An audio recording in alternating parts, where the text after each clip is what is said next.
Hey people, I've got a really great show for you guys today that's all about breath work and cold exposure. But I got to give you a quick warning/disclaimer before we get into it. Never attempt the kind of breathing exercises we will be discussing today in water or before gaining proper training experience in water. Do not use the Wim Hof method without proper supervision. Cold exposure requires gradual buildup, and shallow water blackouts can be fatal. If you listen to my podcast on freediving with Tank Sade and Adam Skolnick, then you know just how dangerous it can be. Now, with that out of the way, enjoy the show. Anybody is able to tap into his system to regain control over his hormonal systems, immune systems, guaranteeing them healthiness, happiness, and strength. Mm-hmm. And that's only, it's constituting in 3 words, but actually it's love. I love everybody because life is for love. Life is great, and it's every moment. That's Wim Hof, aka the Iceman, and this is the Rich Roll Podcast.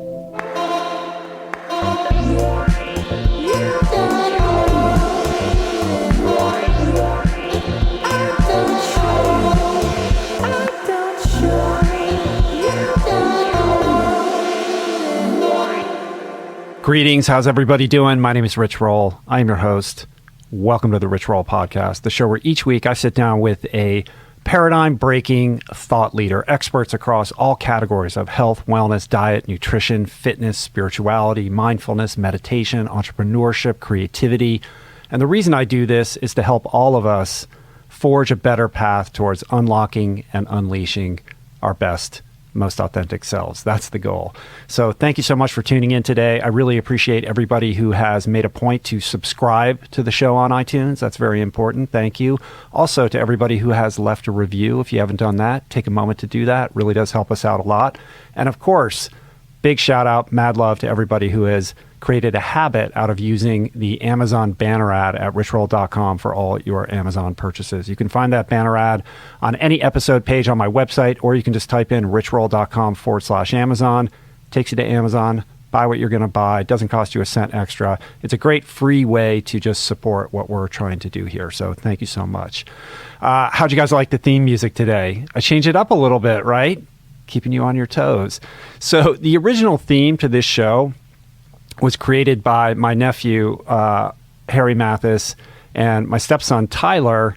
They did it in like 20 minutes for episode 1 when we were living in a yurt in Hawaii. It was always meant to be a temp track, scratch track, and it just stuck. It's just been the theme music from day one. And I've always intended to update it at some point and just never got around to it. And actually, if you listen to the theme song, it's compressed. It doesn't sound that great. It's never quite sat with me as the ultimate theme for this song. So finally, the moment has arisen to change it up, to experiment a little bit. My nephew, Harry, went into our studio and he came up with today's theme. So let me know what you think. I know it might sound shocking, a little sort of disconcerting to hear something new, but I think I'm going to play around with it over the next few weeks. Harry might mock up some other tracks, and I'd like to involve you guys, the audience, in letting, making sort of a democratic decision about what the theme should be. So did you like it? Did you not like it? Should we try something different? I'm open to your comments and your thoughts. Just let me know. Shoot me a tweet, Facebook message, whatever, and we'll see how this kind of evolves over the next couple of weeks. But I like it. I think it's pretty cool. Anyway, just got back from an amazing few weeks in Europe. We were in Italy, and then we were in Ireland. Really glad to be home. Was gone for 17 days. But the reason we were in Europe was that we hosted our first full-fledged retreat, Plant Power Italia, in the beautiful countryside of the Chianti region. It was just this massive success, an incredible experience. We took 33 lives through a pretty intense, super fun, but also very productive week of transformation. And I think it was really something special. Everybody who attended had just a spectacular time. I couldn't be happier. I think it exceeded expectations on all levels. Julie and I are going to be doing an AMA episode soon, and we're going to break it all down. But in the meantime, suffice it to say that it really was marvelous and magical and fantastic, and I can't wait to return to do it all again in October. So if this sounds like something you'd like to be part of, if you're keen on checking it out and learning more about it, there's still spots available for the October trip. It's October 1st through 8th, and you can find out more about all of it at ourplantpowerworld.com. So go there, and you can email our producer Mel through that website. She's happy to answer any questions you may have about the impending upcoming trip. Okay. Crazy pumped to have the one and only Wim Hof, the Iceman, on the show today. This is an interview that I have wanted to make happen for a very long time. After seeing the spectacular documentary on Vice, Vice did an incredible, sort of 20-minute piece on him that was just captivating. And then hearing more about his incredible story on Joe Rogan's podcast and Tim Ferriss's podcast and my friend Rhonda Patrick's podcast. And I'm just delighted that he made a point of coming by our home on his recent visit to LA from his home in Amsterdam to sit down and talk with me. And I got a whole bunch more I want to say about Wim and what to expect in this interview. But first, today's episode is brought to you by my friends at Casper, an obsessively engineered mattress at a shockingly fair price. And you just can't beat these guys when it comes to quality, cost, or convenience. They have all the bases covered. On the quality tip, the mattresses have just the right sink, just the right bounce, 2 technologies, a hybrid of latex foam and memory foam. On the convenience tip, it's just amazing. You don't have to leave your home. You order it online. And they have this amazing risk-free trial and return policy. You can actually sleep on your Casper for 100 days. If you don't like it after that period, you can ship it back for free, no questions asked, free delivery, painless returns. The whole thing is, sort of pillar to post, super duper convenient. All the mattresses are made in America. And on the cost tip, you really can't beat their price either. $500 for a twin size mattress, $950 for a king. And when you compare that to industry averages, it's just an outstanding price point. And I've got a special offer for you guys, the listeners of this show. Get $50 toward any mattress purchase when you visit www.casper.com/roll and using my promo code ROLL, ROLL. Terms and conditions apply. All right, you guys, today's guest, Wim Hof, a.k.a. the Iceman. If you've never heard of this guy before, you are in for a treat. He is a character, bar none. Certainly unlike anybody I've ever met before, let alone anybody I've ever had on the show before.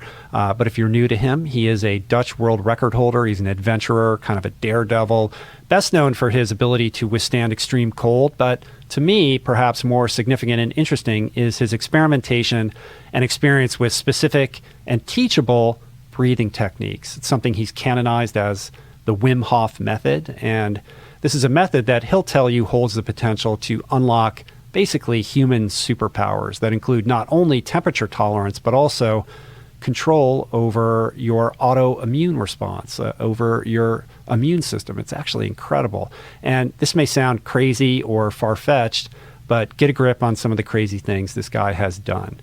In 2007, he climbed past the death zone altitude on Mount Everest. He didn't get all the way to the summit, but he got almost to the summit, wearing nothing but shorts, not even a t-shirt, no oxygen assistance, nothing. Just think about that for a minute.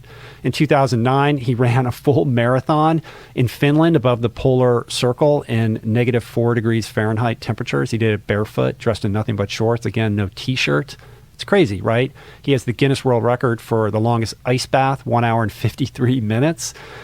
In 2011, he ran a full marathon in the Namib Desert, so he can tolerate heat as well as cold.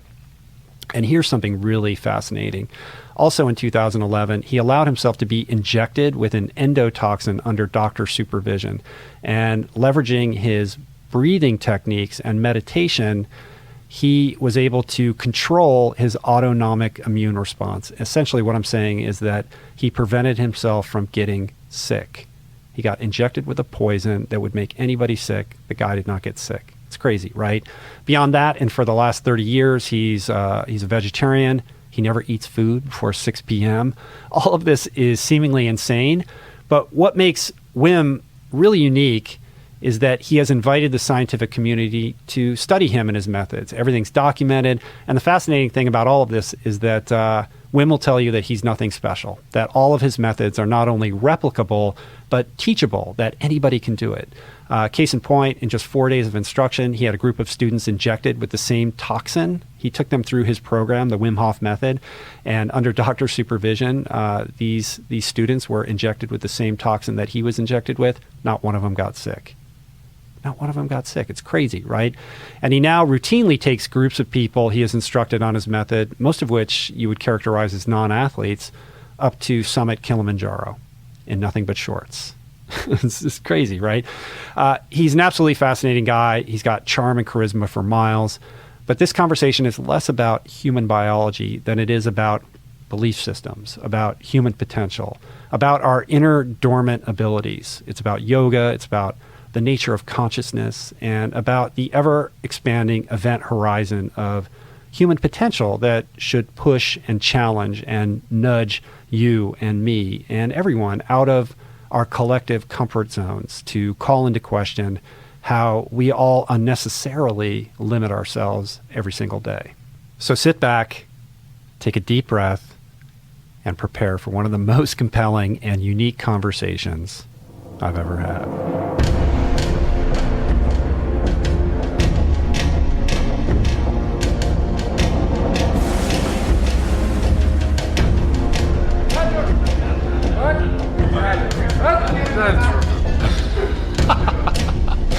Excellent. All right, man. So we got to just be a little bit up on the mics, like a little close, and then we're good. You ready to go? Yes. Let's rock it. Rock it. Yeah, welcome to Los Angeles. Thank you. How long are you here for?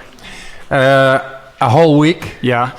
And I'm meeting all kinds of people, and Red Bull, and we're gonna do, the top athletes, the extreme athletes. I'm gonna train them a day in June through the Red Bull performance team thing. Oh, that's pretty cool, man. Yeah, it's like 500 million viewers. Yeah, that's amazing. It's amazing. And this morning we had talks with Warner Brothers. They want to do a series. Oh, wow. Yeah, the Iceman. Yeah, on man. TV, coming to TV. Yeah, You're blowing up. Yeah, man. You know. Yeah. And you were just with David Blaine this morning. That was yesterday. Oh, yesterday. And he's trying to figure out your secrets. Yeah.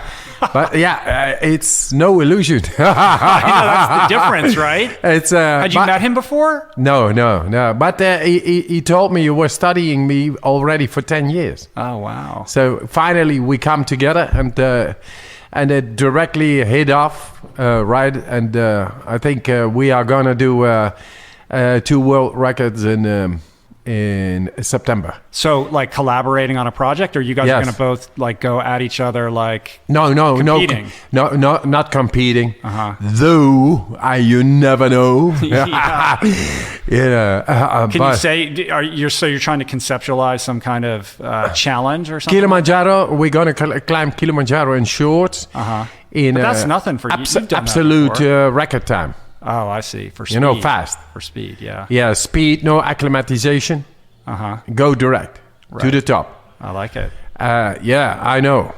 You must, because you have been there too. Right. Mountains, nature, and all that. You got to connect, man. And yes. And the other one is the North Pole, swimming 4 times this swimming pool of yours. Oh, yeah? 100 yards swimming at the North Pole. Yeah. No wetsuit, of course. No wetsuit. Totally naked? Yes, sir. Almost. I love it, man. That's fantastic. We love nature. Well, it's a pleasure to have you here. This has been, I've been looking forward to this for a very long time. Thank you for coming to my home. We have lots of friends and mutual acquaintances. And so I've spent plenty of time listening to you from my friend's podcast, Rhonda, Joe Rogan. I know they're great. All these people. Ray Cronice is a friend of mine. So lots of people in common. And a lot of excitement about us talking. So very cool. And in kind of like taking a bird's eye glance of everything that you're doing, I thought an interesting point to kind of embark upon is just this idea that I had that is reflective of your work, which is we're all like sort of modern culture. We're all trying to control our external environment. It's all about the house that we live in or the car that we drive, and it's about comfort and security, and if you can afford it, luxury. We're trying to control the people in our lives, which never works, and this leads to frustration and depression. And we're not really tapped into the idea that we can actually control our internal environment. We sort of believe that is outside of our mandate, and if there's something wrong with us, we'll take a pill or go to a doctor.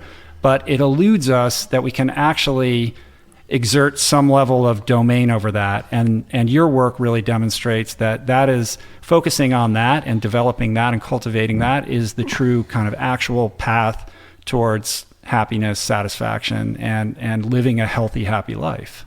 Yes. Is that accurate? Yeah, that's absolutely accurate. And it is in the universitarian books now. Mm-hmm.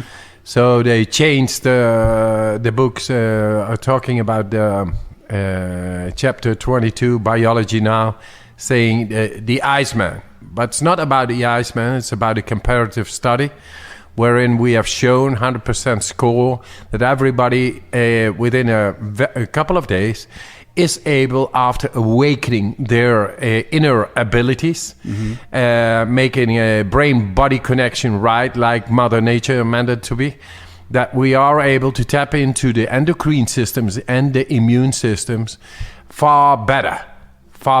And the endocrine system is all about the hormones.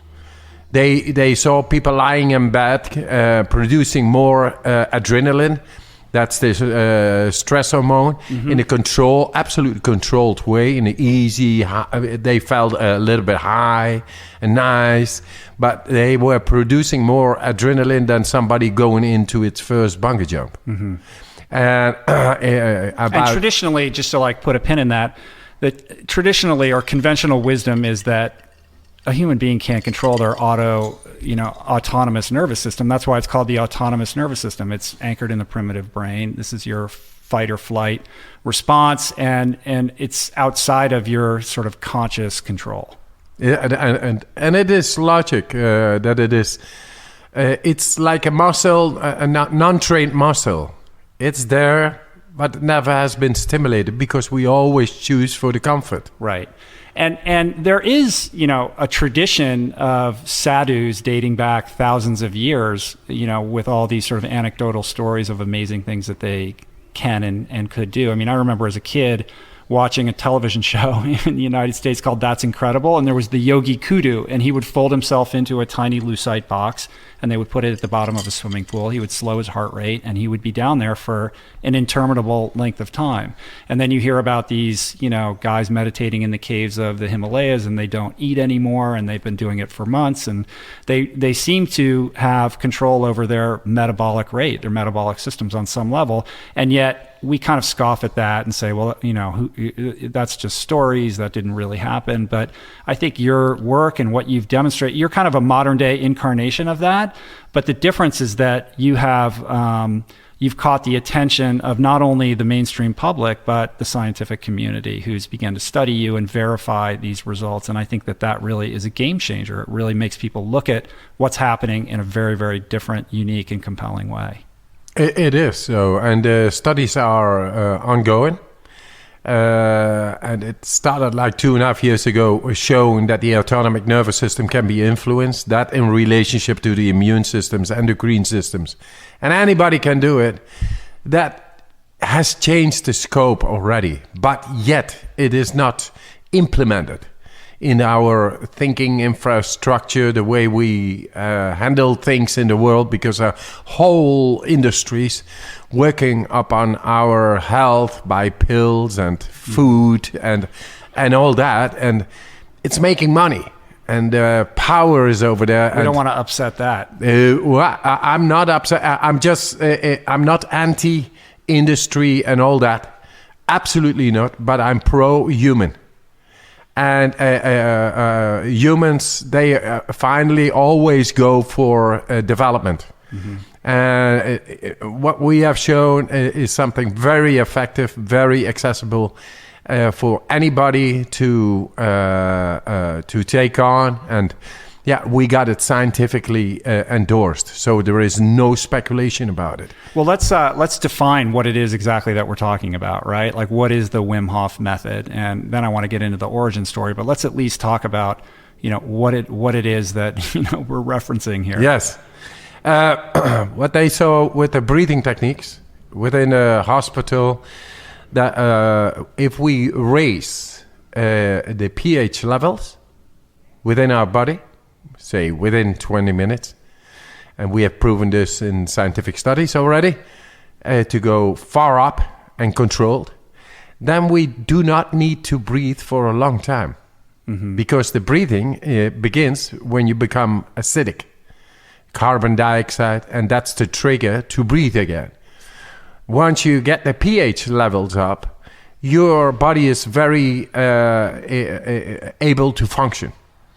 And as it is able to function, then we are able to manipulate by not taking oxygen inside ourselves anymore. Then after 1.5 minutes without oxygen or air in the lungs, yet with the pH levels right on, the oxygen parameter in the brainstem is alerted because there is no oxygen anymore, mm-hmm. but there is no need for it. Here comes the interesting part then. It goes down to 90, from 100% to 90, 80, 70. What's at 100? What goes down? A saturation of a saturation of oxygen in oxygen the blood. Level in the blood. Okay, gotcha. Yes, it really goes down, and it goes dramatically down. It can be gone down, where the measurements of nowadays are just being shut down. That's 30%. People normally die at 40, 50%. But because our pH levels are right, nothing is going on. Yeah, you feel great, a little bit high. Mm-hmm. But because there is no oxygen and we got into the brainstem consciously, this is what mammals not can do. We do it consciously manipulating by breathing techniques.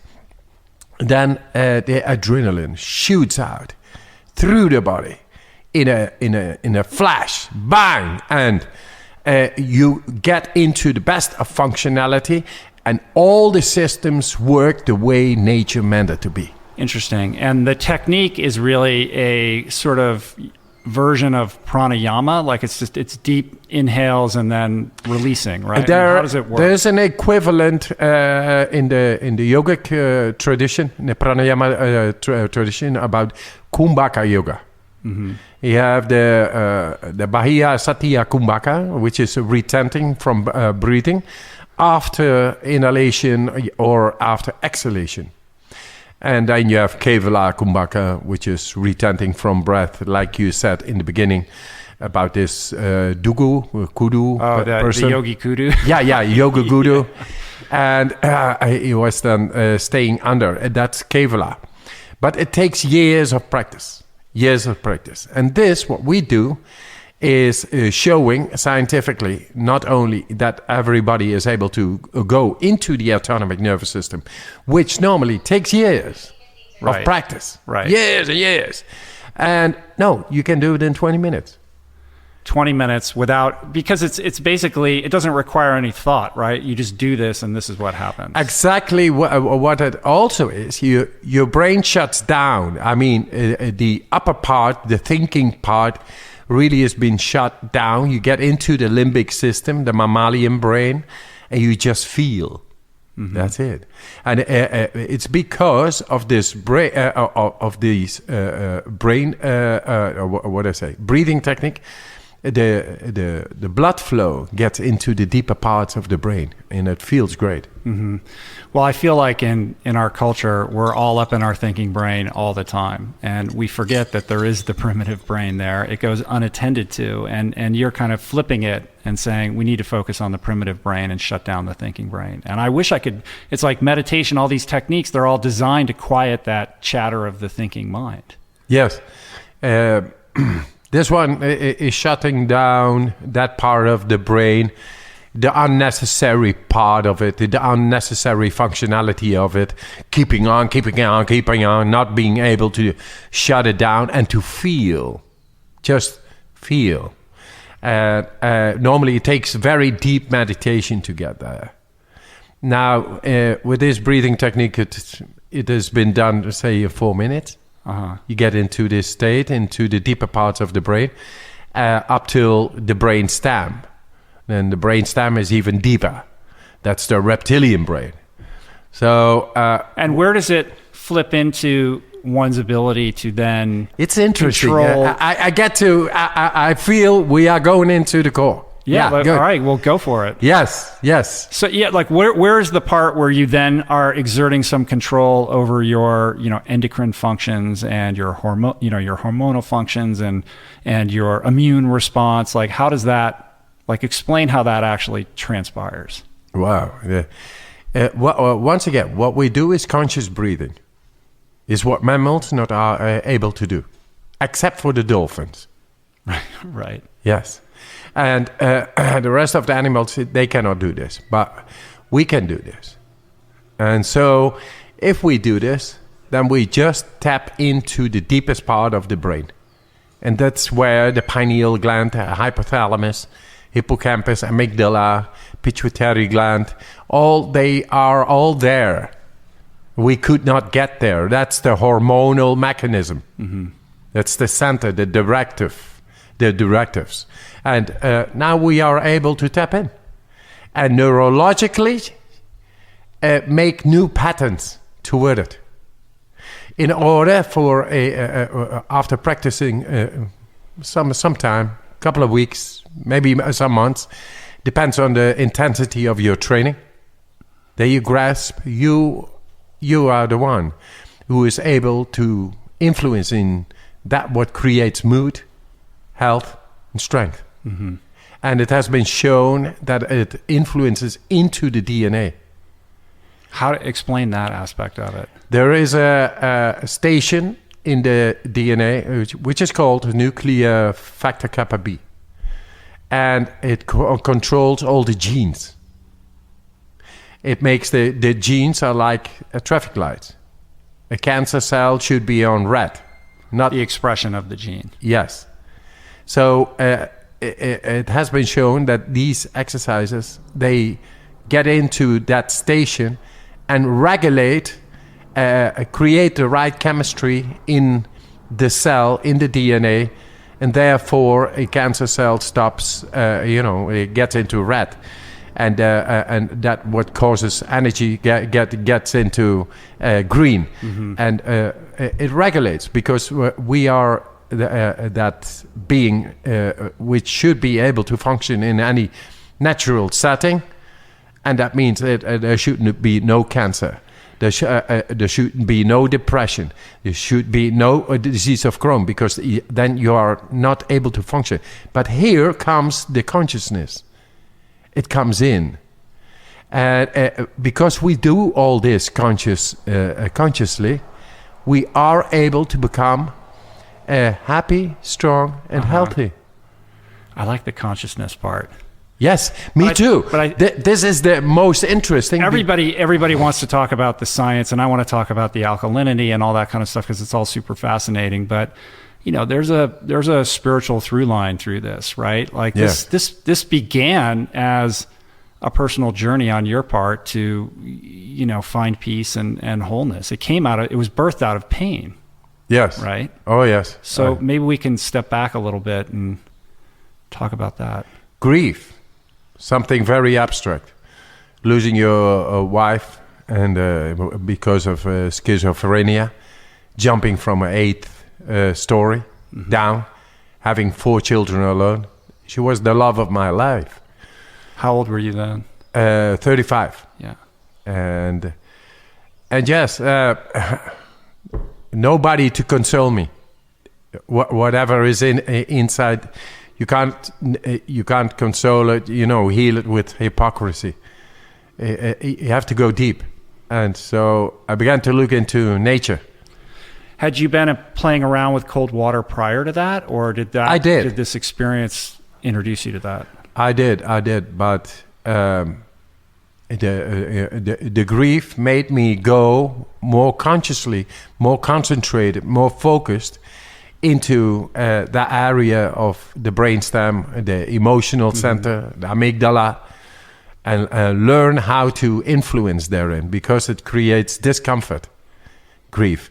It creates dysfunctionality, bringing up alone for children.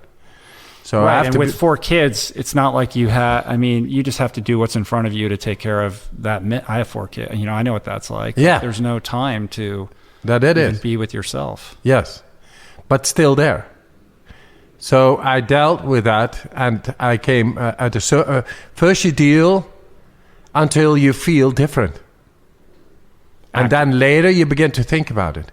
Right. Hey, what is it? It comes to your brain, to your consciousness. But you've been studying a number of traditions over the years, right? Like I know you studied all kinds of different types of yoga and, meditation techniques, and, you're pretty well read on, all of that universe and that world. Yes. So on some level, all of that informs this. Yes. But it's like copying. And but whenever something comes to you, then you specifically need to go into it, and then it's different. Maybe you can have a hammer, but until you need the shack, you're not using it. Right. But you know how to somehow. But then it really comes to your consciousness, and you begin to deal with it, and you make whatever you need. But the cold was really the revelation. It is. The cold brings you right here, right now. So was there like a lightning bolt moment where it dawned upon you that exposure to cold has a certain kind of property, like a healing property, that you wanted to explore further? Or was it an evolution of just, plunging into cold water? No, it was absolutely no plunging, because prior to my first cold plunge, or not plunging, just immersion, I had done a lot of reading, a lot of practices, and traditions, cultures, languages, anything, philosophizing and religions, all kinds of things. And then, but still, yet I did not feel that connection within. Is when that day I felt attracted to this cold water. I went in, and bang, there it was from the inside. Right. And so what happened next? Like, what did you take with that information? It's a feeling. It's a feeling, deep feeling, a deep understanding, and then it begins to awaken. It begins to grow on you. You feel good, and you feel that you consciously are able to exceed the limits, and very fast. And it brought me silence. You know what it is? I'm not recommending this right now to nobody. Just go gradually if you do these things. But I stayed like 5 to 7 minutes under the ice. Easy does it. Very controlled. How long very into still. Your experimentation were you able to do only took me... I was already, prior to that, into all kinds of disciplines. So I had my basic conditioning of my body. And it served me. And because of the... I got focused, and I just followed my feeling. And that's what I say always. Do not force. The guide, your feeling, knows how to get into the depth of your body. It's natural. Don't force the guide. Don't hit the guide. Do not be aggressive. What they call in yoga ahimsa. No harm. Yes, no harm. And it really brings you down there in the depth. And that was not so... it wasn't not clear in the books. So there I found it. And from there, I just followed this natural path. I didn't read almost nothing anymore. It was the whole thing is very instinctual, right? Yes. You were like tapping into your intuition and just following this knowingness that was deep inside you. That's why there's this bizarre like destiny aspect to this whole thing, because it wasn't like you read it in a book. It wasn't like somebody explained it to you. You just knew, like you knew you were the Iceman. Right? Yeah. Inside something was growing and taking over in a positive way. And you know, when did the first kind of crazy stunts start occurring? When do you start, you know, are people starting to pay attention to you? I know you've had, you know, people telling you were crazy from the beginning. But. Yeah. It was when the television came in, because I did my practices outside in the winter, all the winter long. And you live, I mean, I watched the Vice documentary, so you live right there on the water, right? Yes. So people are seeing you doing this, like it's very much out in the public. Yeah. But I'm a peaceful man. I just swim in the winter outside and make my holes and things, and they just leave me alone, you know. But probably everybody, like long before we all know you as the Iceman, in your neighborhood, people knew, oh, there's the Iceman, right? Because you're the crazy guy who's swimming in the water in the middle of winter. Yes. A lot of mockery and cynicism, but, you know, I'm not harming nobody. I'm always whistling and happy and okay. Uh-huh. Yes. So somebody at a television station wanted to do something. How does that? Yeah. That first it was a newspaper article, and from there when it was published, I told them that I do all kinds of challenges anywhere in the mountains. I walk for hours barefoot in the mountains, in the snow, and. I do my practices during all the winter every day in my ice hole, and I do all kinds of breathing techniques. I see lights, and it's great. I don't need any drugs living in Amsterdam. I just am totally armed with my natural drugs. And you're the highest guy not high in Amsterdam. Yeah. You could say that. Yeah. Right. So all right. So then this TV channel wants to do something. So what is the first thing that gets broadcast? Yeah. The first thing was to swim in December. It was just for a report, 7 minutes. And they took out the boat and began to follow me swimming in ice cold water outside. And I did it for, I don't know, half hour or something. Right. And they were just astonished. And then after the half hour, I was not like, half paralyzed or stiff because of the cold. I did all kind of yogic postures. Putting two legs in my behind my neck, head, and or stand on one hand and do splits and having fun. Right. So they then afterwards they saw this, and then they began to challenge me. Maybe you come to Finland and you swim under the ice. Are you up to that? And are you able to do that? I do that all the time. Mm-hmm. Okay. And then they first took me up for 7 meters, like 7 yards, 8 yards, something like that. But then I said, I can do a lot more. Uh-huh. So I did 50 yards, 60 yards, and then this first, before the first record, Guinness World Record, which was going to be 50 meters, I did this rehearsals where because I didn't know to wear goggles. Right. And after 35 meters, 40 yards, something like that, I lost sight. So I couldn't see anything. I got lost. That was a great experience because I did more than double the distance. Right. So you did trying to look for the hole, You did 66 meters, right? Yeah. So the ice is a meter thick. You have a hole, and then you have another hole 50 meters down or whatever. Yeah. So how far were you swimming underwater before your retinas froze and you lost sight? That was about 40 yards. Uh-huh. And then I lost it, and I was looking. Finally, I swam over the 110 meters. And then a diver grabbed my ankle because they saw me. Hey, he's Right, gone. What is there course. happening? What's happening? He's too long down there, and they got me back to the 50-meter hole. So then the other day I had to do the official record, which was like the half. So I got you.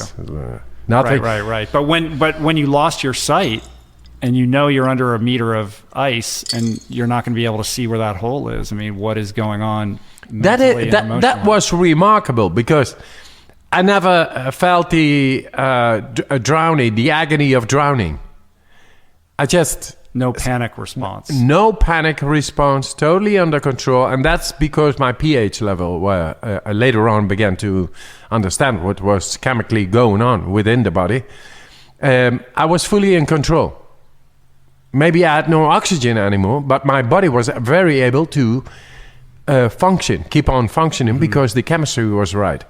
And I was really at my conscious all the time. It's interesting. I've had some free divers on the podcast, and I recently had a guy named Adam Skolnick, who lives in Malibu, actually, who wrote an amazing book called One Breath about Nick Mavoli, who was an American champion free diver who died at Vertical Blue a couple of years ago. But one of the things we were talking about, which is super interesting, is what happens when you get past that, like when the body automatically starts to crave oxygen, and you have that sort of panic impulse, or you're like gagging, for air. Yeah. If you can weather through that, you get past that, because it's not that your body actually needs oxygen. It has enough. It's just this nervous response because it knows it's going to be running out soon, but you actually have more of a supply of it.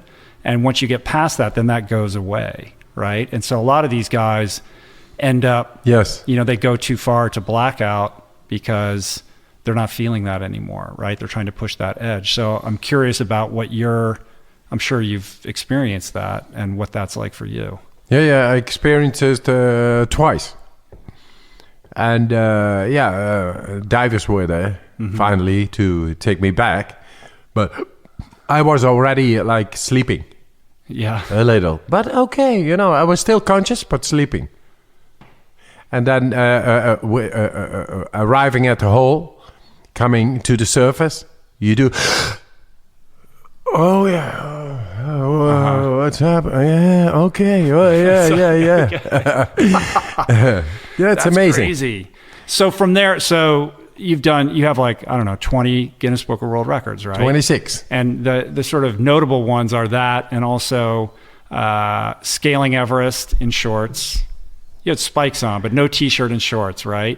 But there was I read there was you had a foot problem or something that prevented you from getting all the way to the summit. Yes, you were like pretty far up there, right? Yeah. I was very fast, very okay there, completely acclimatized, and actually had absolutely no problem, except for my left forefoot.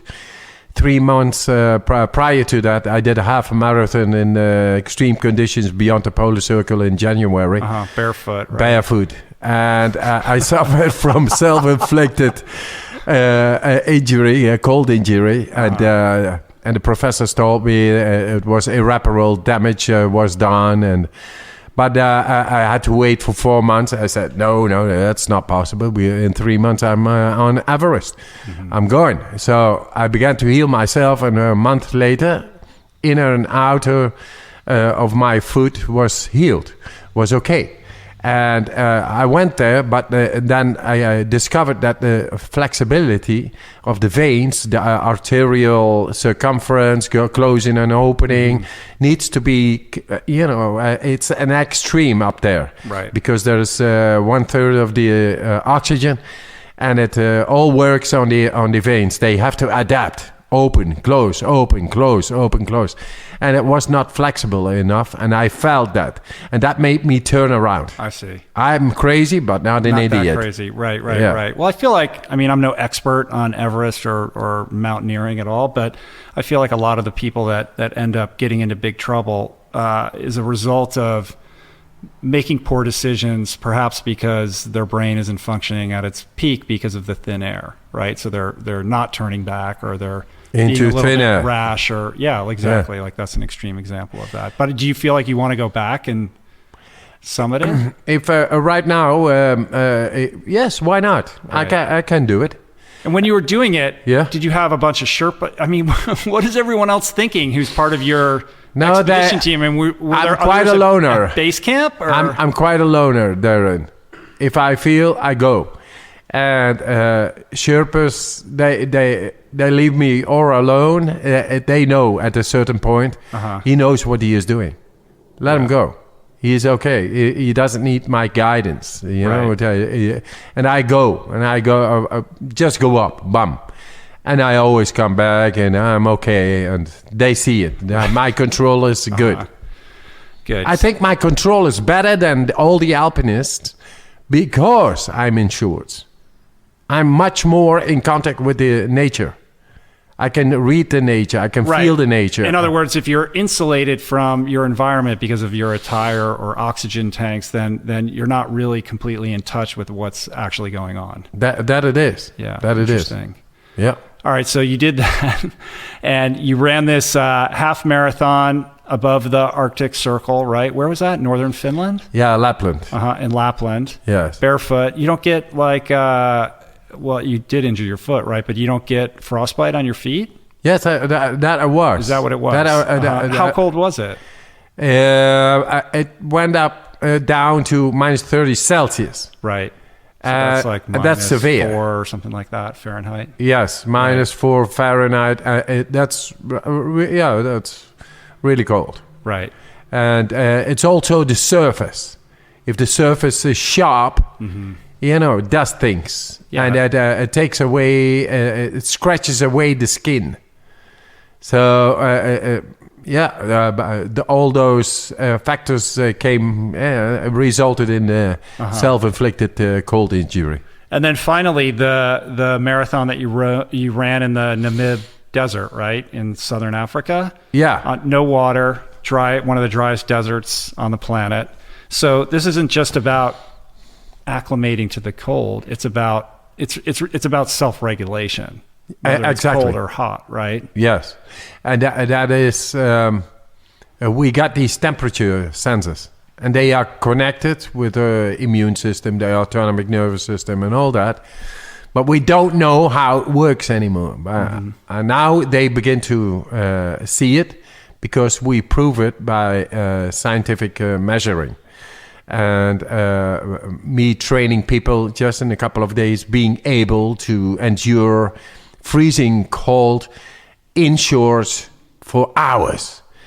And that means that those temperature sensors, they are under in conscious connection. The brain-body connection is back there.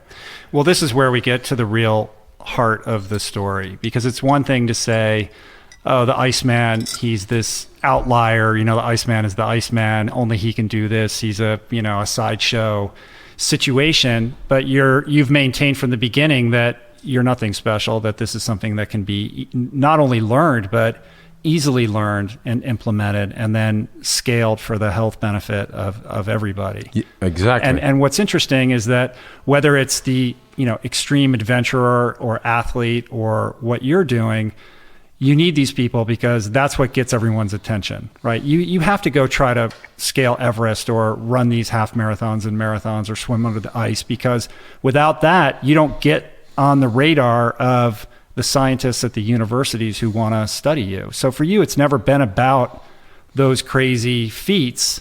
That's always been a vehicle to just further this message that you're trying to get out there. Yes. Is that true? I was absolutely 25 years prior of these challenges taken up and named by television. I was doing my practices on my own, very secluded all the time, and I believed in it, and I did it every day with great, with a lot of happiness and inside silence, always. So, but once I saw, publicity, and I took it on. I kind of liked it to go. You're good at it. Yeah, all places in the world and taking on challenges, and then finally getting into the radar of a scientific world. That my mission, being missionary. Having a mission. something that makes sense and gives me sense, deeper, like a bodhisattva. Mm-hmm. Yeah, you do something for others, right? In too. Service, and then in service, being in service, and that really is my challenge now. Mm-hmm. That's far higher than Mount Everest and climbing on your hands backward and making a somersault. Right.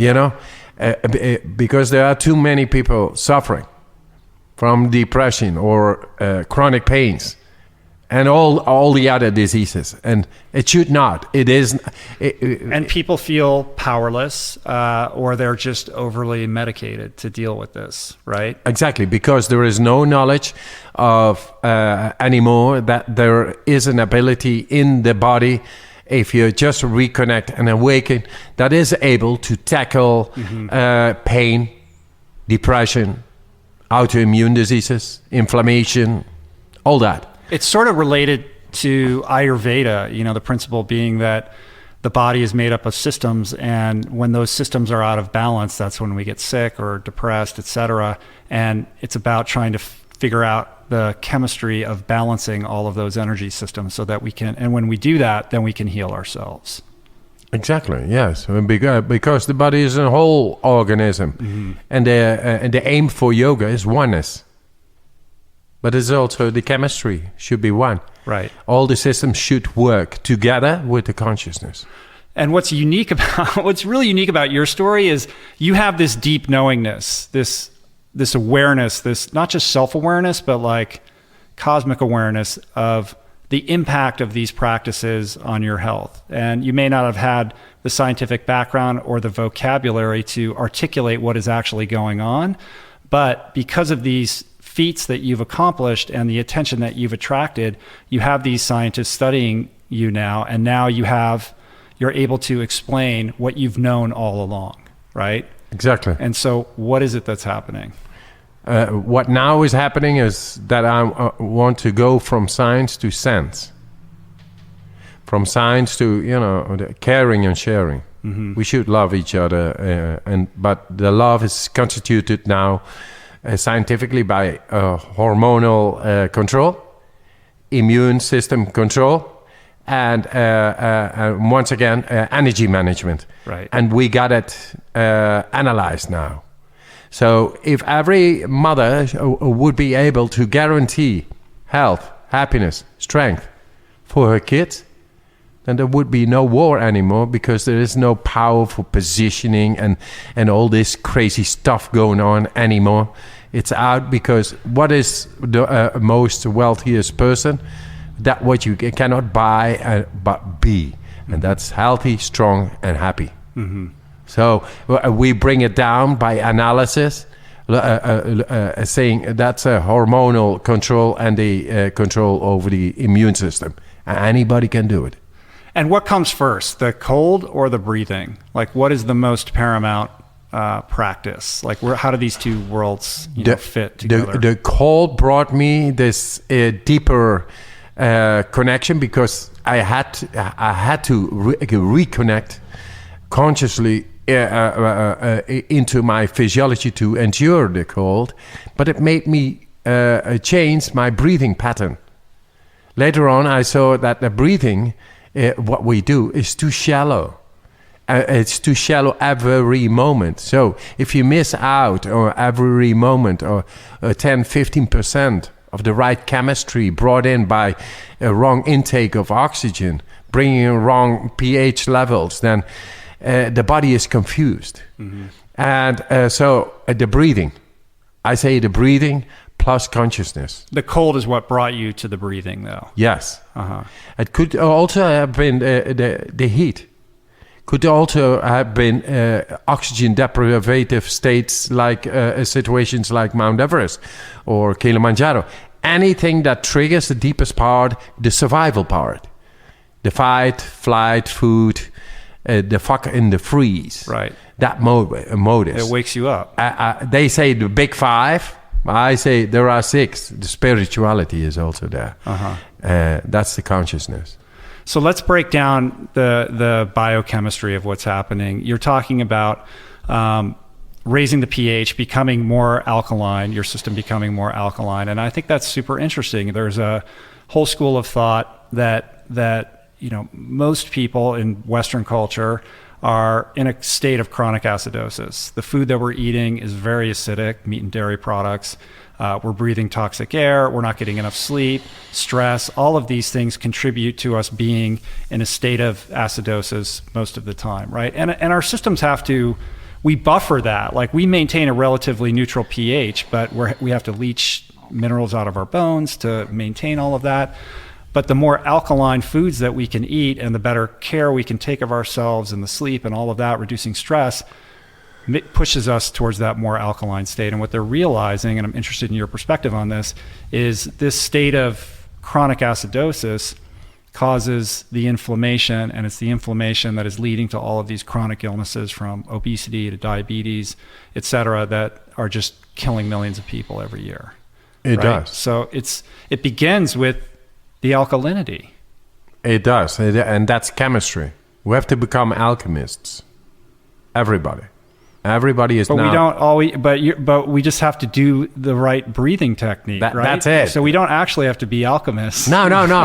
It's not a school or something, you know. Yeah. And there is no, it's not $4 breath and a $3 breath and a bargain here for 75 cents. It's for free. Anybody can do this and take it in and do it consciously. Our consciousness, once it begins to get into our system, it gets into the cells. We have memory cells and all that, but there is a new element, which is the consciousness. Mm-hmm. And finally, it's becoming neurological. What do you mean by that? The neurological patterns that enables us to get in the right way into the depth of our system, enabling us to control whatever makes our mood happy and condition, healthy, and the energy management on cell level we can influence, which is strength. So we are able to do that. Well, we have to change the neurology, and it begins with better breathing. And then it takes a little time to readapt to this new neurology, enabling us to control ourselves a lot better, and that's done by consciousness. I'm charging right now, eh? Yeah. But mostly, I always follow my feeling.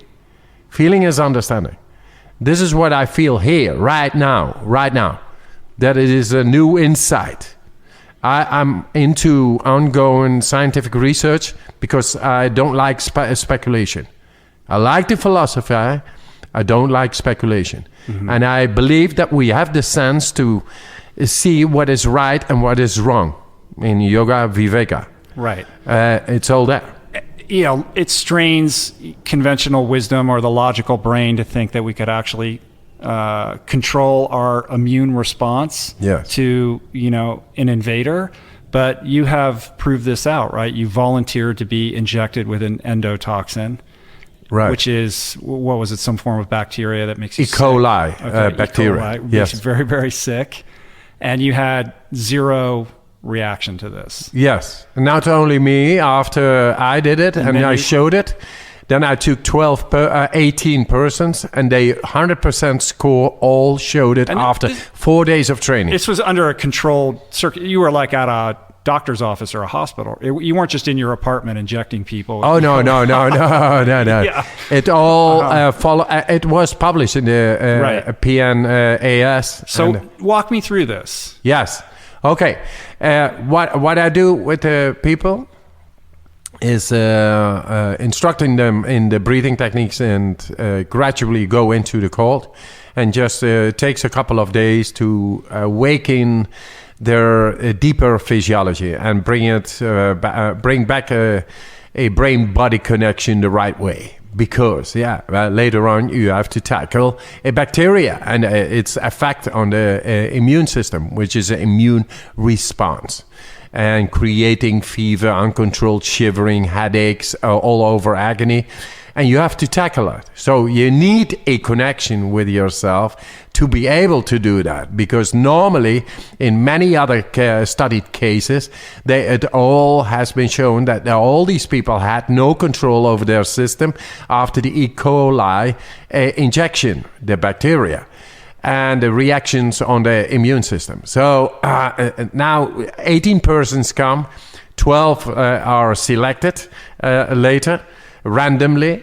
They are injected and 100% score within a quarter of an hour. They have control. That means they have to have a connection within, which enables them to tackle the immune response, influence therein in the depth of the immune system, and it was never been seen before. So 100% of them got through it successfully without a negative reaction. Within a quarter of an hour, all they had no symptoms no more. And what is that connection? Like, what is actually happening? Is it a conscious thing where you're directing your thoughts and your awareness into a certain place, or what is it? It's much simpler.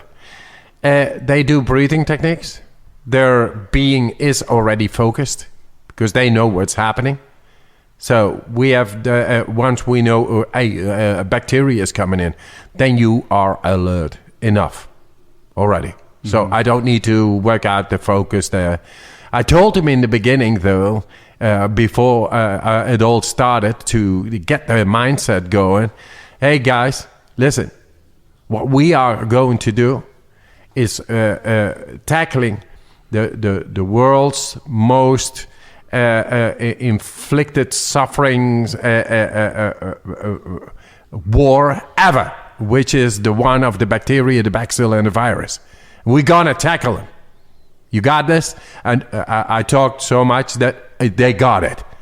They surrendered into this training. Took them 4 days. We had a lot of pleasure too, a lot of music, and we drank. We had a good time too. But when they were on 100%. Wow. So, and what did the scientists say? The doctors. They were absolutely astonished because what they saw is that, and now we get to the beginning of this discussion. When they were doing the breathing techniques and raised the pH levels, then they are able to return from breathing. So stop breathing after exhalation. That means that there is no air in the lungs anymore present. And there is no force. They feel high, feel okay, man. And after 1.5 minutes without air in the lungs, which anybody can do, then the saturation of oxygen in the blood really goes down dramatically. It goes down until even the measurement devices in the hospitals shut down because they think he's dead. He's dead. He's completely dead. But they are not dead. They are fully aware, feeling okay, and then after 2 minutes, 3 minutes, yes, then they take it. When they feel the urge, the real urge to breathe again, because the alkalinity goes down, then they take them in, and then it shoots out into the brainstem. And all the systems work at once. And, the adrenaline goes and it makes the body most effective. All the system work and the bacteria has no chance. That's crazy. So have you repeated this since that time, or you've taken one group through the endotoxin thing, or have you done that? Just now I completed a new study. You did. And we do now a study with 48 people. And 12 of them I train just in the cold and focus. Because focus is also something, It's beautiful. They saw me by blood samples, taking blood from me before I was going into an experiment, going into the ice, say for 80 minutes, completely wired. And they took blood, a lot of blood, vampires. They took blood. They're not drinking it, though. Yeah. And you don't know what they do in these laboratories. What happened and what they saw, I was just standing in front of this box, the ice box. No movement, just thinking. I was to go into that box. They took my blood and I analyzed that blood of that particular moment, and they saw 300% more metabolic activity in the blood. That means because you're triggering your adrenaline response by my mind. And you can do that. Anybody can do that. But nobody knows anymore. And that's the placebo. That's the spirit. That's the mind. Right. Now, our mind is off all the time into medicines, or the doctor does it. Oh, I cannot do this. No, we got to bring back the mind into ourselves when something is wrong. When we do not feel happy, strong, or healthy, we should mind again. Bring back the consciousness. Consciousness is being. It's so crazy because we sort of walk around thinking that our job is to, get married and have kids and have a house. We just don't look. We're very myopic in what our abilities are, what our purpose is here on Earth, and to hear somebody talk about how expansive, our mental capacity truly is. It calls into question so many other sort of tried and true facts that we've been taught our whole life. Like, what else are we capable of? What other untapped areas of our, mental capacity are just sitting there dormant, waiting to be discovered? Because you're just, you happened into this by virtue of experience. It wasn't like you read it in a book or you were a scientist doing studies in a lab. So who's the next Wim Hof who's doing something totally crazy in a different way, who's going to discover that we have something else that we're just not aware of, that we've been told our whole lives is outside of the realm of possibility? Yes, the purpose of our being is really making the soul ascend, to expand consciousness. And that's our true one. If we follow that path, then there is no tension. You just live like a kid, open, and it's all simple. It's beautiful, and the energy is clean. You have a very profound sense of play. Like, you're very childlike and joyful. Yes. And we are children of Mother Nature. So the nature is there and it's beautiful, but we do not experience that anymore because our consciousness got narrowed. Mm-hmm. And nobody understands this. They say, you're religious, or you're hippie, or you're this or that, and then that's. Yeah, but then you're taking groups up Kilimanjaro, right? Or K2? Which? Yeah, Kilimanjaro in bracket time, like last January. Like non-athletes, non-mountaineers. 76 years old. Sick, right? 76 years old, the last one, without prior mountaineering experience, and going in shorts up in record time. 76. I bet you had a pretty good legal waiver. Yeah. Oh, absolutely not. Yeah. Just a sense. My son. You have to survey these people and go, who do I think is really, who's going to cop out here, or who's going to be able to handle this? Yeah. I ask always for motivation. If you have the motivation, then you will be able to open up to nature. Right. And that is the thing. We are not open to nature anymore. What's the right motivation, you think? The right motivation is, if you really want to search for more, to break through the conditioning, to find out how beautiful this planet is and the energies and the nature of yourself, then you're ready. Mm-hmm. Ready to embark inside. How many people have you taken on these ascents? Kilimanjaro is now the third year, about 100. Wow. And I'm intending to go in September. Yeah. In a record time with David Blaine. And we go in shorts up. Televised, I'm sure. Yeah, sure. And that's okay, because I told him I'm going to use and abuse you for my mission, to show that we are able to do so much more than we think. And we show it, because if we are able to ascend the Kilimanjaro in say 10 hours or 15 hours or something, direct, without acclimatization, then that means that you are influencing in the red cell generation processes of the body, which normally, scientifically, is stated we cannot influence. Now, because of red cell generation and being able to influence therein, you are able to heal a whole lot faster. And leukemia, for example, is a red cell generation going down, and we have no ability to tap in. We will show we are able to tap in, not a little bit, a bit, big time.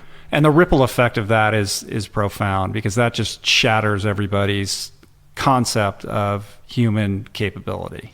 It's crazy, and it sounds insane, some of the stuff that you're saying, but you have university research departments who are devoted to studying and analyzing these things that you're doing, because they're noticing that you're teaching this to average people and they're going on to do complete extraordinary feats, right? So where is the research taking place currently? Like, what are the universities? What are the actual studies that are underway at the moment? The actual studies right now are on anesthesia, because they found out that breathing is able to mute the pain response. Pain response, and to control the pain response, because the pain response is like 3 proteins.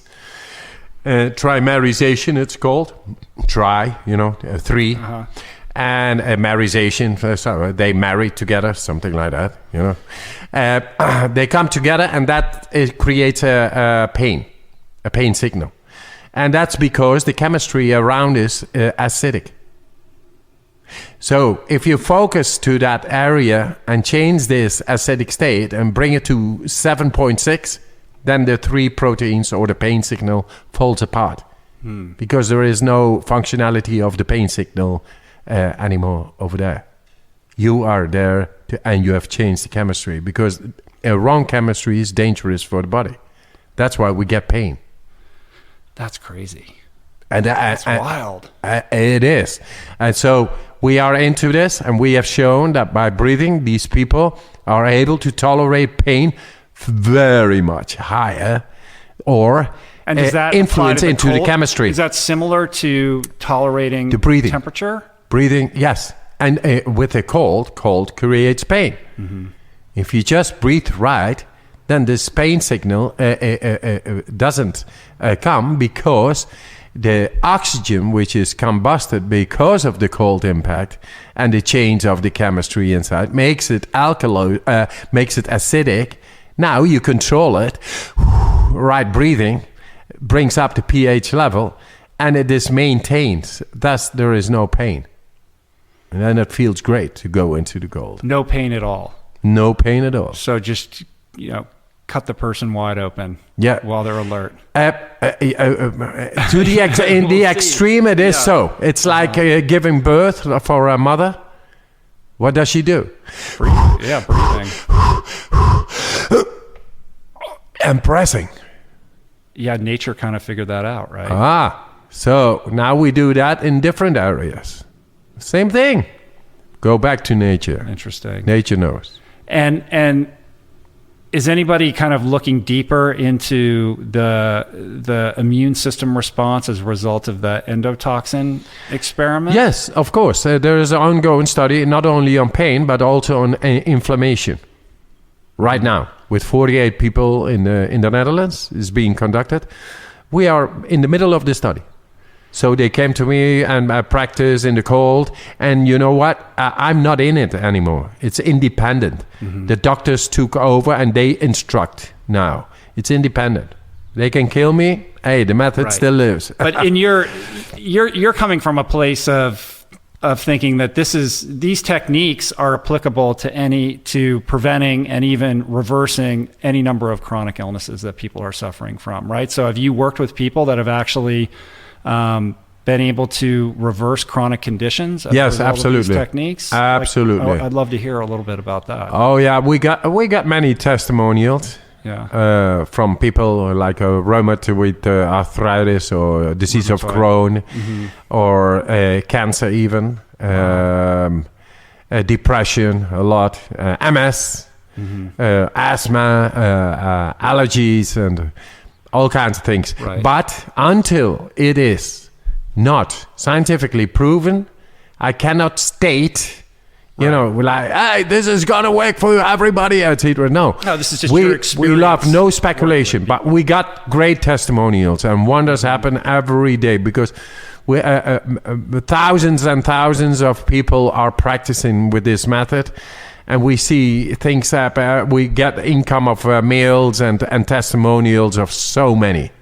So we know it works, but we want to prove it. We are right, but we still need to retrieve the right by prove it scientifically.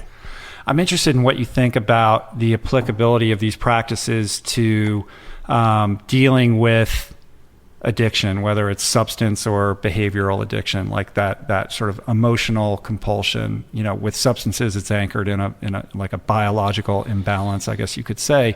But I'm wondering if you've ever worked with anybody or had any experience who's had that problem and who has experienced relief or some kind of shift as a result of. Not one, many. Many, yeah. Oh, yeah. With addictions or depressions or grief or, things go into thin air because you don't know what's happening. And you're just dealing with it. You're suffering from it. So you take alternatives and you become addicted. Now, if you learn these because you're having a spiritual crisis, or you're looking to feel better, you're looking to numb your pain. The drug is the solution to the problem. It's not a problem, right? It's symptomatic, but what we learn once again, what we have shown that when people are able to tap into the hormonal mechanisms.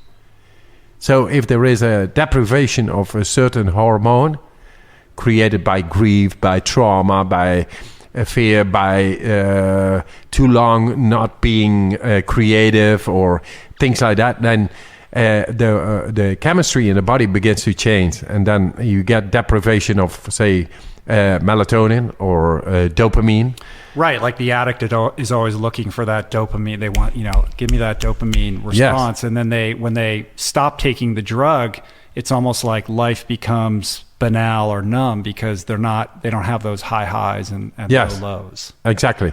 So we teach people to regain control over their hormonal system. And then it's up to them to tap into it.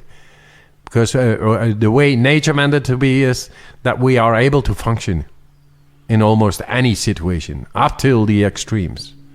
But we thought we were master over the nature. Yeah. We got into it.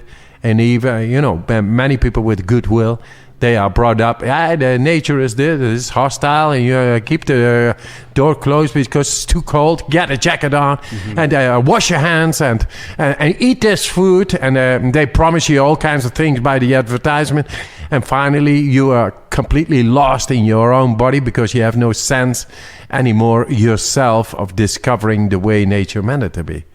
So we bring people back to this natural ability in consciousness. And then, from there it starts off. Yeah, right on. As an athlete, I'm always looking for, what that extra edge is. How can I, make gains beyond just what occurs during training? And of course, athletic performance, like the holy grail is recovery, right? If I can expedite recovery, if I can repair my system more quickly in between my training bouts, then I can train harder, I can train longer, and that translates into tremendous performance gains as you extrapolate out, right? So what is the applicability of your techniques and your practices in the context of athletic performance? Because I know you work with Brian McKenzie and Laird and all of these people. So how does it work in that arena? Before you go and do your performances, learn how to control the alkalinity. Because if you become acidic, then the condition to perform is no longer there. So if you learn to control how to alkalize the body, then you are able to perform longer. Because it's the acidic response to exercise-induced stress that creates the inflammation that makes you sore and slows down the repair, right? So the more alkaline you are, the more quickly, the more efficient your immune system is in responding and repairing. Is that accurate? It's absolutely accurate, but that's one part. If you breathe better, then you are able to influence on cell level to create more energy. And what does the body need besides of our conditioned being, physiology? It needs to repair, so it needs extra. So are we able to produce that extra? Just breathe consciously. So that is called aerobic dissimulation, and it's mitochondrial, and it creates more ATP, more molecules, more energy. And thus, the plasticity of the body then is able to function, because the body exactly knows what to do, but it needs the energy. And if you do just give it the energy by breathing, and just not 5 minutes, when you feel sore after a big performance or something, just breathe during the day more consciously. Then you will find out the other day when you wake up, you're completely refreshed. So the body takes over, it repairs you in excellence. And in the other morning, you are just astonished. Wow, hey, I feel energy again. I like to run again. I like 5 days ago, I'm training Alistair Overeem. He's a mixed martial artist. Yes. And now he's going for the title. But, before he went down, and then he began again visiting, telling me, maybe it's my age, maybe it's this, maybe it's that. I don't know what he took, etc. I'm not interested. I said, listen, I don't care how good you are. I make you better. But listen.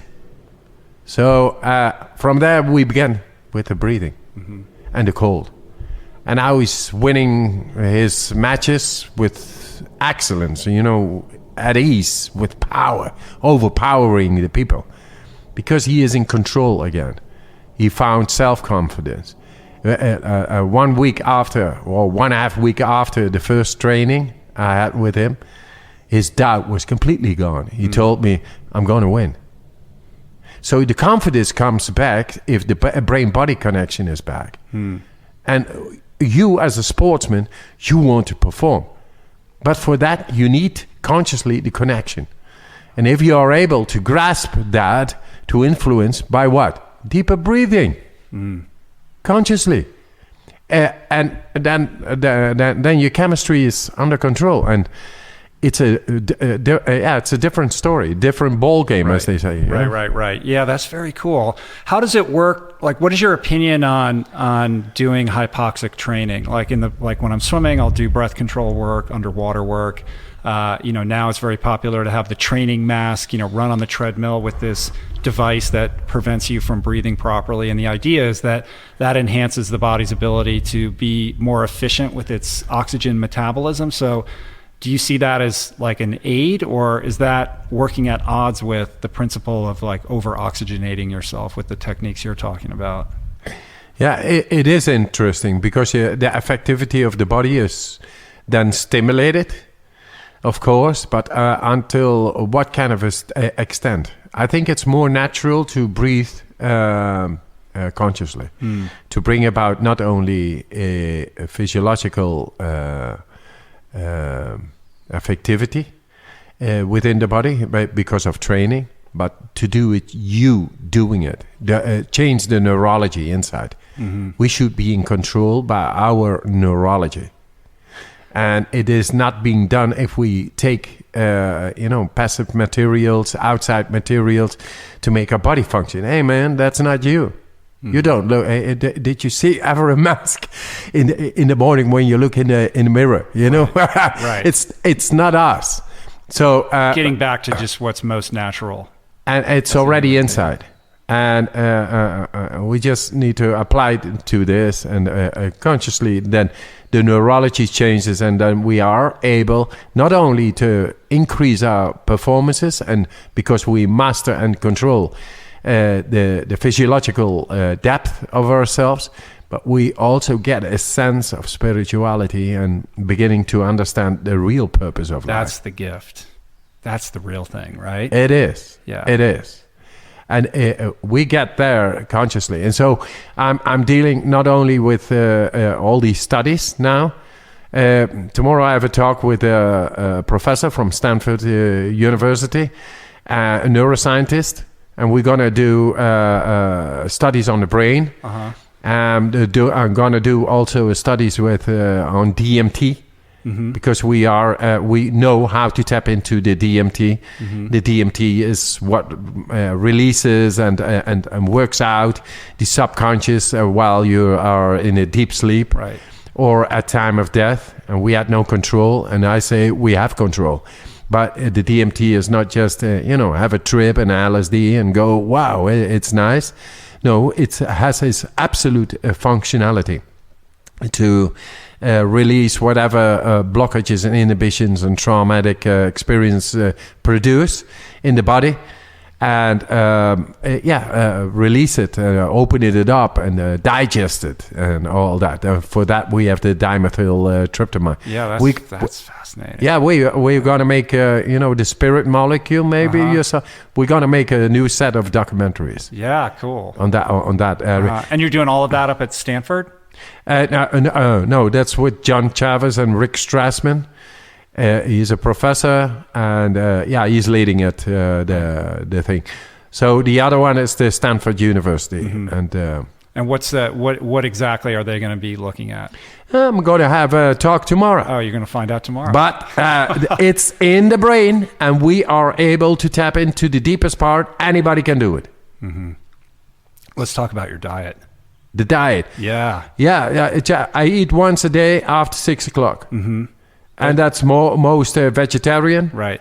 And that's because, come on, cattle. That's not wild. How did you arrive at this? This through experimentation, or it just felt right to you, or how? I began to think 40 years ago. Hey, this bio industry, where this is all cultivated. That it was a Christmas time, and it was in Dutch. Somebody was sitting on the Dam Square in Amsterdam with a big board saying, "If Christmas is for food, then God has a big belly and is not in the hood." So something like that, And there is no love and peace possible if we killed so many animals to celebrate peace and happiness and things like that. Yeah. We should think about that at least. We are thinking human beings, but no, we are killing. And then, we should actually be very conscious about our food intake, because we harm beings. Yeah, that's not good. Slaughtering trillions of animals, and meanwhile, it's having an incredibly deleterious impact on the environment, and our system of feeding the planet is just unsustainable and wasteful and polluting, everything. Yeah, we're getting down the whole Amazon to get soya on. All these animals go with. Those are the lungs of the earth about breathing techniques. Right. 1 football field every second cleared in the Amazon to primarily to grow feed for cattle. Yeah. And it takes about 10 parts of corn and things like that to feed, to make 1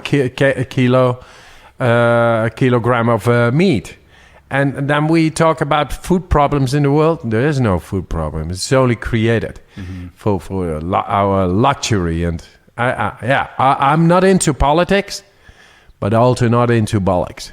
And there's a lot of senseless killing going on, and a lot of senseless hopelessness going on.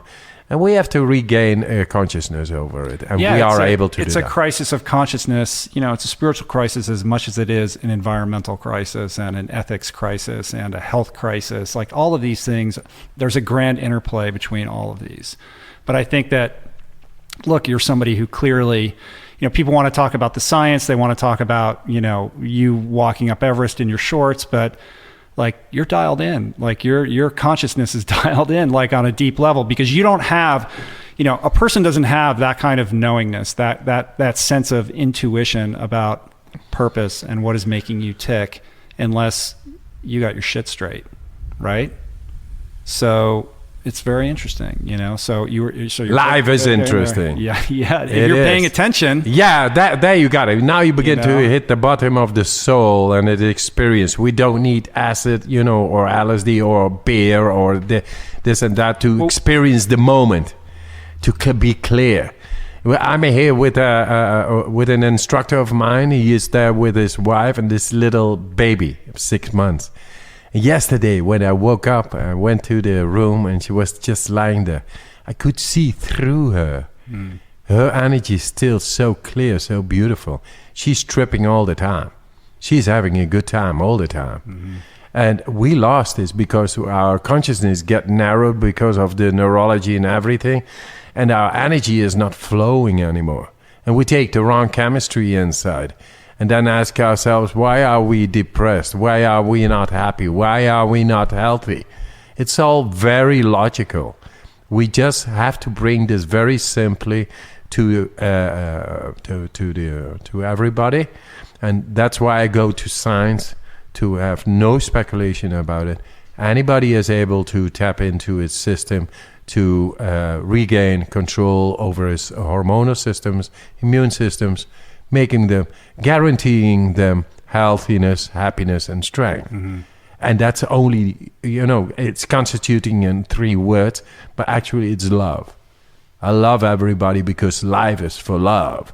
Life is great, and it's every moment. We are on LSD without LSD. Hey, man. Yeah, right that's on. pretty good. Yeah. Well, it goes back to the way that I opened this, which is people are looking for, that sort of solution to what ails them outside of themselves, right? They think that, a fancier car or a more comfortable chair or a bigger television is going to solve this. And they would look at someone like you and say, this guy doesn't eat until 6 o'clock at night and he voluntarily plunges himself into freezing cold water. That sounds like a life of deprivation and unhappiness to me. And so what gets lost is, the magic and the beauty of what it means to, be comfortable getting uncomfortable, to really embrace like a more minimalistic way of living, a more primal way of living that is connected to nature. And that by sort of blazing that path or walking that path, that's really the solution to these problems, that we're all looking in the wrong place. So it's a misdirect, right? That our culture needs to correct. And that's why messages like yours are so important, to remind people or bring them back to that center point and help them to understand and realize that maybe they should fix their gaze away from where they're looking and look at it somewhere else. Yes, and it's really a non-dogmatic choice you can make. We just proved this by science. And it once again, it's independently being researched now because the scientific community is embracing it now. They do not believe, they see it happens. So then they believe. And now they take it on and they see, anybody can do this. So there is no dogma inside. And we just present this to the people. If you just mind your own business again and get back into yourself, then the belief of you being in control of your happiness, strength, and health is really there. And then you can make a choice. You can think about it. So it's a nice choice. It is a good choice. That would be a great place to end this conversation, but I can't let you go without asking you one more thing, if you will indulge me. I want you to walk me through a day in your life, like a typical day. A typical day is a day without exercise is not really there. Like yesterday, I was with David Blaine. And I'm really not so much in physical exercises. And can make 100 push-ups without air in my lungs, or climb Mount Everest like tomorrow. Let's go. We got this spirit aligned. It's there. But my thing right now is to prove all this for human mankind, and also do, of course, exercise. So I do this. I do the breathing. Do you set an alarm in the morning? Do you wake up early? Oh, no. My life is too irregular. Sometimes I'm back at 2 o'clock in the morning. So, and then I have to be at 5 o'clock in the morning, again, up. Okay, but it takes its toll. Then the other day I sleep more, something like that. I just go by my feeling. If I need to exercise, I feel it. And I do some very concentrated, nice exercises. Stand on one arm a minute long, or here's a swimming pool, maybe I punch into it, do just one exercise, very concentrated. Or I see very nice mountains in the background there. I would, run up, just run up and go down, and then have a nice cappuccino. Do you do the breathing, but upon waking though, or you exercise first and then do it? No, breathing first. Right. And so how much time do you spend doing that? 20 minutes, 25 minutes. And so if I really want to go deep, then more. And do you have a formal meditation practice also, or is this your form of meditation? Is that what? It's all day long. Meditation should be all day long. They say satya paramdimahi in Sanskrit, and I always meditate on the soul. I'm here for the soul. The purpose of my being here in the world is to bring about this mission, but also to realize the soul. And I will dig on until I find me completely in consciousness and awareness of the soul. Because it's time. It's time to bring back the soul where it belongs, in our awareness. So I'm doing that. Anything there is like a mountain stream, and it creates this feeling of Satchitananda Vigraha, which is the energy, Chit is the intelligence, and Ananda is the happiness, Vigraha, embodiment. We have a body, it's beautiful, become happy, strong, and intelligent, use it right, then you have no disease because you are not in tension with Mother Nature. So we translated it into scientific reductionist translations. Now everybody is able to understand that the chemistry should be in control consciously, and bringing. It is great to expand your consciousness, but nobody understands. And until everybody understands, we will go on scientifically, neurologically, DMT research, neuroscientists, etc. And then we explain that God exists, that the soul exists, that the omnipresence is all there, that the harmony is there, the love constituted by health, happiness, and strength. And that consciousness makes us strong and beautiful. And then you don't need 6 cars. And I don't know what they all do, but that's all compensation for a loss they don't know anymore. We fill it up. Right on. That's beautiful, man. Yeah, we are beautiful. Well, let's lock it down on that, because I can't imagine topping that. That was fantastic, man. Thank you so much. You're on a crazy, beautiful, super important mission. I wish only wind in your sails, and keep doing what you're doing. I can't wait to see more scientists and university departments jumping on board to try to study what's happening, so that we can all understand better the innate capacity that we all have. I think us as humans, we all have incredibly large, voluminous, untapped reservoirs of potential, mentally, emotionally, physically. I've experienced this myself. I have plenty of people in my orbit who have experienced it themselves. And this is accessible to all of us. We all have our version of that. You do what you do, I do what I do. But I think, the beauty in what you're doing is the making it accessible and approachable and doable to every human being. Because everybody should be able to tap into their potential. And so I salute you. I appreciate you, man. And it's fucking awesome. Thanks. That's love. Yeah, man. So you got a retreat coming up this summer with Gabby, Laird, and Brian, right? Here in Malibu in August, I think. Yes. And is it sold out yet? Can people still check that out? I don't know, because I got you got all kinds of stuff going on. Iceland, right? Australia. I'm going to be a tribe member of the Maoris. You are? Yes. What's that about? They're going to conduct a ritual which they didn't do for 100 years. And that's with me, because I brought about these signs. Actually, it's for them, they translate it, it's the signs of love. So you're bringing back the tribal consciousness. And that's the caring, the sharing of each other. And they're going to make you an honorary Maori? Yes. That's pretty cool. Yeah. I think it's great. Yeah. Very cool. Well, if people want to just learn more about you, where's the best place for them to go? We have a website, and there are like free courses and all the information. Right, so everybody can learn what we're talking about. Yes. They can get your course. Yes. Learn these techniques. It is on Inner Fire, Inner Fire, .nl.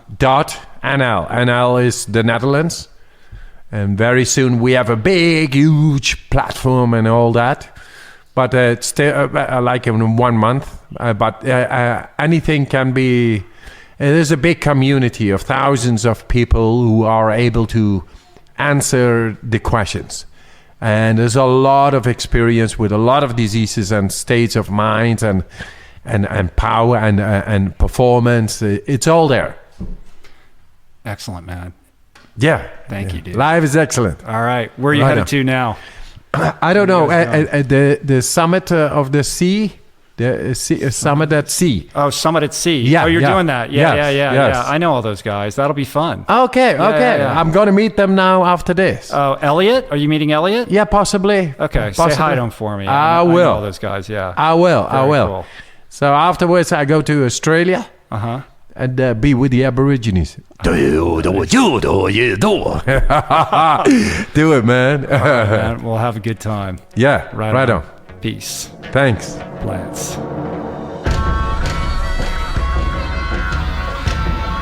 So that should make you think, right? Unbelievable. I'm just amazed by Wim. I hope you guys enjoyed that. Please do not forget to check out the show notes. I got tons of links and resources to take your edification and infotainment about Wim, his methods, the science behind it, to the next level. I would highly suggest checking out the Vice documentary that Wim did. I think it's about 22 minutes long. It's just fantastic. That is definitely a must watch. And of course, the link to that is in my show notes for this episode. If you haven't already subscribed to my YouTube channel, go ahead and do that. youtube.com/Rich Roll. I'm ramping up the video side of what I'm doing. I know it's been kind of haphazard and sporadic, but I really am intent on locking down some kind of system so I can be more consistent with it. But I just put up a new video. It's really short. It's about meditating in Venice. It's really fun. So go to my channel, check that out. Also, for all your plant-powered sweet swag and merch, go to richroll.com. I got signed copies of Finding Ultra and The Plant Power Way. We got cool Plant Power t-shirts. We got tech tees. We got stickers. We got all kinds of fun stuff.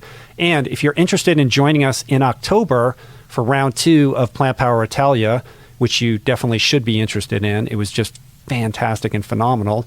Go to ourplantpowerworld.com for additional information. And through that site, you can email our producer, Mel, who will happily answer all of your questions. We do have spots open at the moment. I believe they are going to go pretty quickly. So if you are keen on that, I would jump on that pretty quickly. You can follow me online. I don't usually throw out my social media accounts, but maybe that's worth doing. At Rich Roll on Twitter and Instagram. I'm doing more and more on Snapchat, and you can find me there at I am Rich Roll. I-A-M Rich Roll. Let's look at the calendar. Julie and I are going to be in Spokane for the Veg Fest the weekend of July 23rd. That's going to be super fun. I've never been to Spokane before. Looking forward to that.